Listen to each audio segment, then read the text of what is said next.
Nicolas, jeune actif, trentenaire, est devenu une figure incontournable dans le monde de l'Internet français. Il est le martyr moderne. Et donc, je vais vous parler de sa phase numéro 2, qui est celle de l'icône. Il est devenu un saint. Il est devenu un martyr complet. Et nous devons prier pour son salut. Vous êtes sur la chaîne Finance Scénique, la chaîne qui parle d'investissement, mais aussi de mode de vie, puisque l'investissement, ce n'est pas seulement des chiffres, mais c'est aussi une manière de vivre. Et donc, pourquoi je vous parle de ça? Parce que j'ai fait justement un billet ou un ticket, je ne sais plus, sur X. D'ailleurs, n'hésitez pas à vous abonner. Donc le compte, c'est le Chartreux Hurlant / Finance Scénique. J'ai fait une œuvre magnifique, Saint-Nicolas, qui est maintenant le martyr moderne. Donc, juste là, en aparté, je l'ai fait sur Leonardo AI. C'est un site qui permet de créer des images d'intelligence artificielle. Donc là, n'importe quel style. J'aime bien le côté vraiment créatif pour avoir des images plus réalistes, plus comics. Là, par exemple, je voulais créer un Mac dans les années 60. Là, vous pouvez même vous inspirer d'autres images telles que le Nicolas. Je vais vous lire et on va analyser mon billet. Alors là, maintenant, c'est un martyr du christianisme moderne, de la France actuelle. Je suis obligé d'avoir un ton ostentatoire, un ton... Je vais essayer d'être comme un prêtre qui s'adresse à ses fidèles paroissiens. Je vais vous lire mon billet. Mes frères et sœurs, nous sommes rassemblés aujourd'hui devant l'autel de la réalité. Nicolas, jeune actif, est confronté au mal absolu sous 4 formes. Les cotisations sociales qui parasitent son revenu, la retraite qui s'efface à l'horizon, les racailles oïcophobes, les boomers morisateurs. Mes frères et sœurs, nous sommes rassemblés aujourd'hui devant l'autel de la réalité. Nicolas, jeune actif, est confronté au mal absolu sous 4 formes. Les cotisations sociales qui parasitent son revenu, la retraite qui s'efface à l'horizon, les racailles oïcophobes, les boomers moralisateurs. Saint Nicolas, créateur de valeurs, est martyrisé. Martyrisé par un système qui le presse, par des générations qui le jugent, et par ceux qui profitent de son labeur pour casser et tuer. Ô peuple millénaire, contemplez en Nicolas l'incarnation de la responsabilité. Il travaille ardemment, investit, exerce sa liberté. Chaque euro gagné est une offrande, un acte de foi en l'avenir, tandis que certains nourrissent l'instabilité, l'insoumission et le nihilisme, lui bâtit, pierre après pierre, sa propre cathédrale, de sécurité, d'indépendance et d'espérance. Écoutez, responsabilité rime avec liberté, car à mesure que Nicolas assume, il se libère des chaînes du collectivisme et de la pyramide répartitionnelle. Il évite les dérives de la dépendance. Il esquive la logique « je casse, l'État paye ».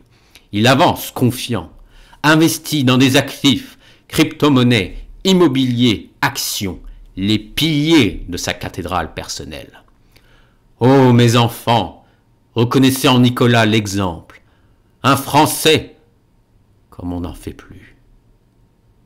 Non la victime, mais le résilient, l'opiniâtre, le curieux, l'optimiste. Car, en investissant en lui-même, il verse son tribut à la cause la plus noble, sa propre émancipation vers la gloire éternelle. Alors, donc, pourquoi j'ai fait ça? Je pense que c'est intéressant de le mettre sur un autre niveau, le même Nicolas, pour rendre compte, en fait, que Nicolas, c'est nous. C'est chaque personne qui commence à gagner, on va dire, assez bien sa vie, si on peut dire ça. J'avais envie de le mettre sur un autre plan, en fait. On le voit, Nicolas, bon là, il a un petit peu un cocard, mais tu le vois, les boomers, les vieux qui sont près de lui, on dirait qu'ils quémandent quelque chose. Ils quémandent son argent, ses cotisations sociales, pour leur retraite. J'avais voulu mettre des racailles, mais bon, ça n'a pas marché. Et donc là, on va voir des articles qui me permettent d'avoir des exemples, de pouvoir, développer ce que j'ai dit dans mon billet. Là, j'ai parlé d'oïkophobe. Oïkophobe vient d'oïkophobie, c'est une aversion pour le milieu familial. Donc le terme peut être également utilisé plus généralement pour signifier une peur anormale de la maison et du contenu d'une maison. Donc ensuite, le terme a été utilisé dans des contextes politiques pour désigner de manière critique des idéologies politiques qui répudient leur propre culture et en louent d'autres. On va dire, sous une moindre mesure bien sûr, certains blancs, bourgeois, qui sont un tant soit peu globalistes et qui disent que la culture française est raciste, colonialiste, etc. Mais là, je vais plus parler des gens qui ont une haine viscérale. Là, c'est vraiment, c'est une haine, c'est un mépris, on va dire. Mais là, on va plus parler des gens à capuche, les racailles, qui sont, comme dirait selon Arturo Pérez Levante, une partie de l'immigration musulmane en Europe souffre d'oïkophobie, la haine de l'endroit où l'on vit. Et oui, et c'est ça qui pose problème. Ces gens-là, on paye leur RSA, etc. et ils cassent. Ils agressent même des Nicolas. Donc, quel est l'intérêt de financer des gens qui nous cassent la gueule? Vous avez 4 heures. Non, je rigole, vous avez 2 secondes. En fait, non. On va voir aussi des articles. Là, le système de retraite par répartition est profondément injuste. La répartition est injuste. Ainsi, comme dit l'auteur, dois-je m'efforcer de présenter immédiatement, non pas les excuses que certains lecteurs attendent peut-être, mais des arguments sur ce que j'avance. Le système de retraite par répartition consiste à payer les retraites des pensionnés en prélevant les sommes versées sur les revenus des salariés actifs. Si la proposition des pensionnés devient plus importante que le nombre des actifs, ces derniers auront une charge de plus en plus grande à assumer.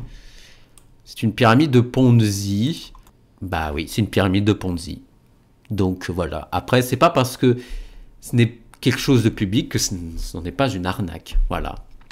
Donc cette situation est profondément injuste car n'a pas été choisie ni par ceux qui payent ni par ceux qui perçoivent. Ah oui, d'ailleurs, quand vous êtes mort et que vous n'avez pas encore été à la retraite, toutes vos cotisations ne reviennent pas à votre famille et reviennent à l'État. Donc, c'est du vol, oui. Il y aurait bien une solution à ce problème. Diminuer le montant des pensions au prorata du rapport du nombre des retraités. Mais c'est une situation au moins aussi injuste que la précédente, car en plus d'être subie par ceux qui verraient leur pension diminuer, ces personnes n'ont même pas la possibilité de changer de situation comme lorsqu'elles étaient actives. Pourquoi la capitalisation est la solution? Chaque salarié met chaque mois de côté une certaine somme qui est gérée par un organisme spécialisé, intitulé fonds de pension.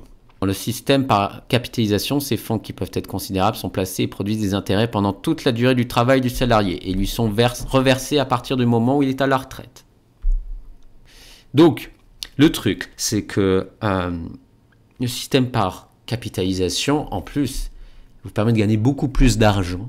Il est beaucoup plus efficace parce qu'il suffit de mettre 50 € pour commencer par mois sur un ETF et vous êtes beaucoup plus riche que si vous étiez contenté de la retraite par répartition.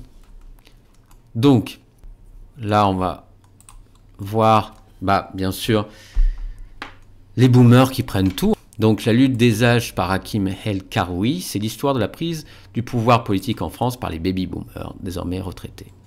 En 2013, l'essayiste Hakim El-Karoui s'est fait, avec la lutte des âges, le porte-parole d'une jeune génération sacrifiée, qui perd confiance en son avenir. Donc il y a 3 leviers de prise de pouvoir. Les générations issues du baby-boom arrivent aujourd'hui à l'âge de la retraite et vivent de plus en plus longtemps. Dans le même temps, la natalité baisse. Et oui, donc ça veut dire que le système par répartition flanche. Voilà.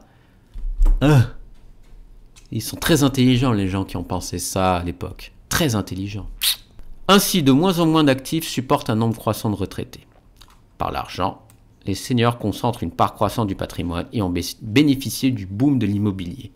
Je crois que c'était pendant les années 80. Dans le même temps, la pauvreté est un problème frappant de moins en moins les personnes âgées et de plus en plus les jeunes. Oui, parce qu'en fait, il y a de plus en plus de misère, mais la grande misère a diminué dans le monde. Mais une nouvelle misère s'est créée, où on a le strict minimum, voire le trop strict minimum, et on est dépendant de l'État.